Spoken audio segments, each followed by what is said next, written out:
Anak.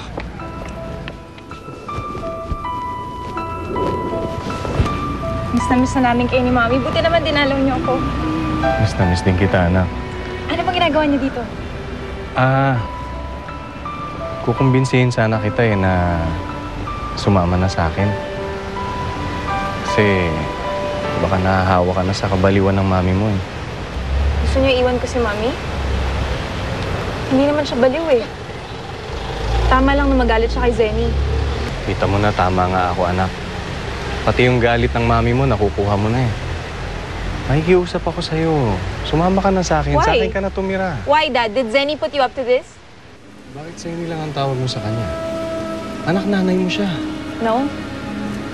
Hindi ko siya tinuring kahit kailan at hindi ko siya ituturing kahit kailan na ina. Akala mo hindi ko nakikita yung ginagawa mo? Kaya mo ako gusto isama sa inyo para ma-brainwash mo ko. Katulad ng pag-brainwash niya sa'yo. Wait, Vanessa. You're way out of line. Me? Yeah. Me out of line? Yes, why? Dad, sino ba nang iwan sa amin? Di ba ikaw? Huh? Sino sa tingin mo masamang tao dito? Sumama ka nga sa mamatay tao eh. You watch your mouth, Vanessa. I'm warning you. Vanessa, Sinasabi ko naman. Vanessa, pakinggan mo lang ako. Hindi. Hindi kita papakinggan kahit kailan. Kasi rinding-rinding na ako sa boses mo, tsaka diring-diri na ako sa'yo. Vanessa. Sa'yo din. Vanessa, sandali!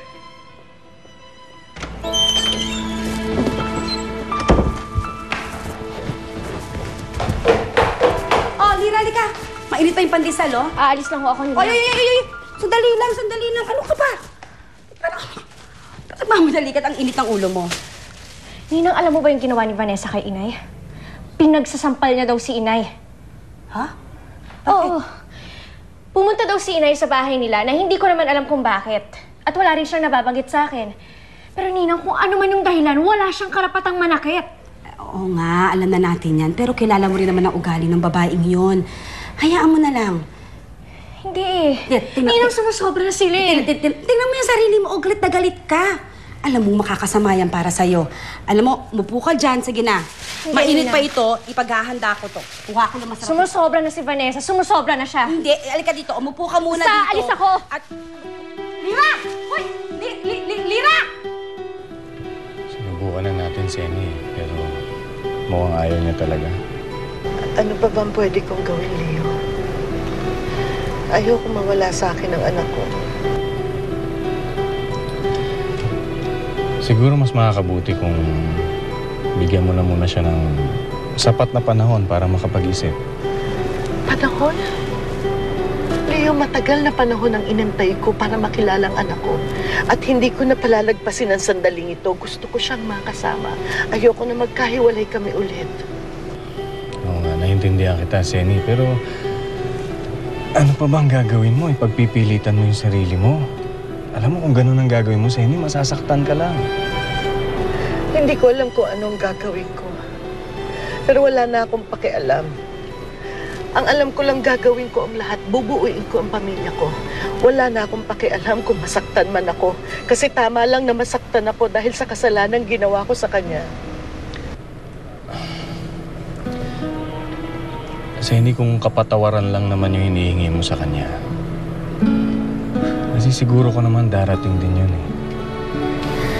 Hindi lang kapatawaran ang kailangan ko, Leo. Ang kailangan ko si Cara. Kailangan ko siya para sa mga panahong nawala. Kailangan ko siya para sa mga pagmamahal na hindi ko naibigay sa kanya.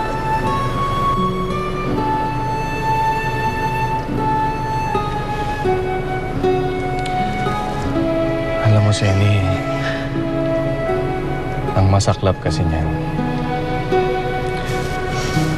baka kasi nahuli ng lahat. Baka hindi mo na siya kilala. Baka rin ayaw ka na niyang makilala.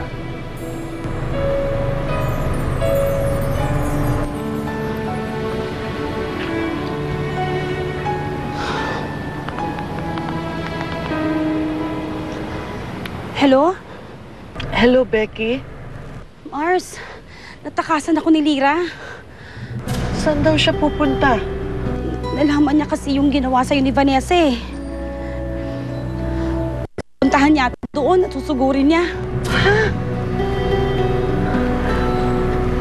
O sige, Mars. Sige. Si Lira. Oh, Nalaman daw ni Lira kung anong ginawa sa akin ni Vanessa. Parang pupuntahan niya.